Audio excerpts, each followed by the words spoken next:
Hi అండి, welcome back to my channel. నేను మీకు కల్పనానండి. ఇవాళ వీడియోలో అయితే పనగంటాకు పప్పు అయితే చేసి చూపించానండి. చాలా బాగుంటుంది, హెల్త్కి కూడా చాలా మంచిదండి. పనగంటాకు ఎప్పుడు తాళింపు చేసుకుంటుంటాం కదా, అలా కాకుండా పప్పు చేసుకోండి, చాలా రుచిగా ఉంటుంది. పిల్లలకు కూడా చేసి పెట్టండి, హెల్తీ రెసిపీ కాబట్టి వీడియోని ఎక్కడ స్కిప్ చేయకుండా చూసి మీకు కానీ నచ్చినట్టయితే లైక్ చేయండి, షేర్ చేయండి, కామెంట్ చేయండి.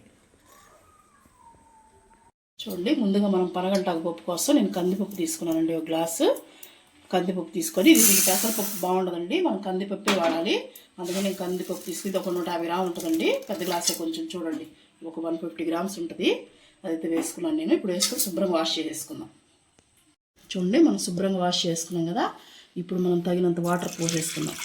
నేను కుక్కర్లో చేసేస్తున్నానండి, మీరు దాబాలోనే చేసుకోవచ్చు. పప్పు ఉడికిన తర్వాత ఆకుకూర వేసుకోవచ్చు. సరేనండి, ఈ మాత్రం నీళ్ళు సరిపోతాయి మనకి. ఇప్పుడు దీంట్లో మనం పసుపు వేసేసుకొని, ఇదిగోండి మీ కారానికి తగ్గట్టు మీరు వేసుకోండి. నేను చూడండి 7 కాయలు వేసుకున్నానండి. ఇవి కొంచెం ఇలా తుంచి వేసామంటే మనకి బాగా ఉడుకుతుంది. ఈ పనగంటాకు పప్పు అనేది మీతో చెప్పాలంటే చాలా మంచిది ఆరోగ్యానికి. మాత్రం కంటికి కూడా ఎంతో మేలు చేస్తుంది, చాలా బాగుంటుందండి. తప్పకుండా ట్రై చేయండి మీరు. ఇప్పుడు మనం ఇదిగోండి పనగంటాకు కట్ చేసి పెట్టేసుకున్నానండి. నేను శుభ్రంగా వాష్ చేసేసి పనగంటాకు కట్ చేసి సన్నగా ఇలా కట్ చేసుకున్నామంటే మనకు బాగా ఉడికిపోతుంది. దీంట్లో వేసేసుకుందాం. ఎక్కువ పనగంటాకు తాళింపు అవి చేస్తారు, కానీ పనగంటాకు పప్పు చేస్తారండి. మీ సైడ్ కానీ చేసే పనితో నాకు కామెంట్ చేయండి. మేమైతే చేస్తాము, అందుకని చేసి చూపిస్తున్నానండి.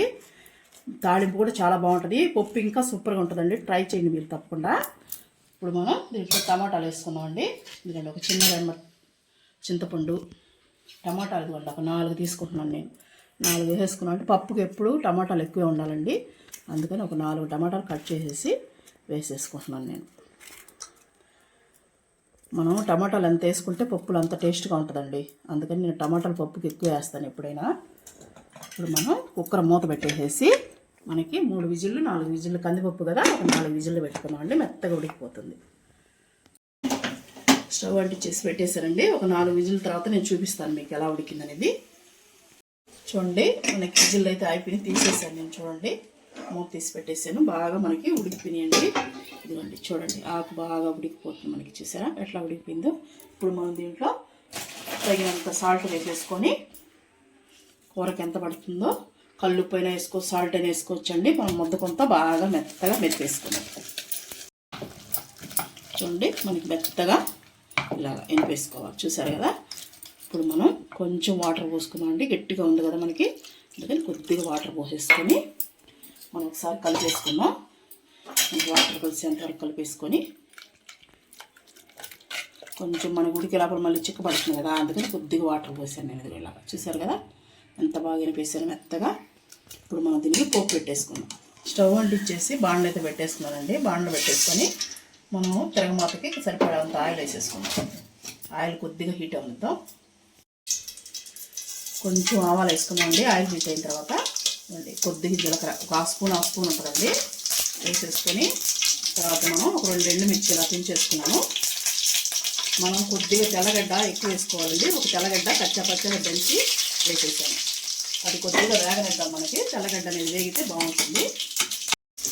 తెల్లగడ్డ కొద్దిగా వేగింది కదండి. మనకి తెల్లగడ్డ అంత వేగితే అంత బాగా టేస్ట్ బాగుంటుంది మనకి ఆకుకూర పప్పు అనేది పనగంటాకు.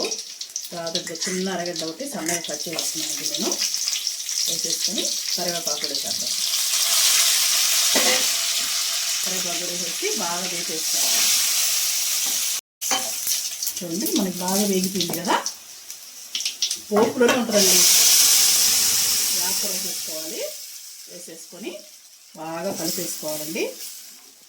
బాగా కలిపేసుకొని ఒకసారి మనం ఉప్పు చూసుకోవాలి. ఇప్పుడు ఉప్పు ఏమైనా తక్కువైతే వేసుకున్నాము. నాకు కరెక్ట్గా సరిపోయిందండి. ఇప్పుడు మనం ఈ ఆకుని కొంచెం బాగా తెల్లనిద్దాం. మూత పెట్టేసి కొంచెం బాగా తెల్లనిద్దాం. చూడండి, మనకి ఇలా ఉడుకుతుంది కదా. ఇంక మనకి అయిపోయిందండి. పనగంటాకు పప్పు రెడీ అయిపోయింది. ఇప్పుడు మనం ఒకసారి బాగా కలిపేసుకొని మనం సర్వింగ్ చేసేసుకుందాం. స్టవ్ ఆఫ్ చేసానండి. చూడండి ఎంత బాగుంది అసలు. పనగంటాకు పప్పు చాలా బాగుంటుందండి. దీంట్లో వెండి చేప కానీ ఆమ్లెట్ కానీ వేసుకుని తింటే చాలా టేస్ట్గా ఉంటుంది. హెల్త్కి చాలా మంచిదండి పనగంటాకు అనేది. తాళింపు కన్నా మీకు పప్పు వేసుకొని చేసుకుంటే చాలా బాగుంటుంది. చూడండి, పనగంటాకు పప్పు అయితే రెడీ అయిపోయిందండి. ఇవాళ వీడియో అయితే ఇదేనండి. మీకు కానీ నచ్చినట్టయితే ఒక లైక్ చేయండి.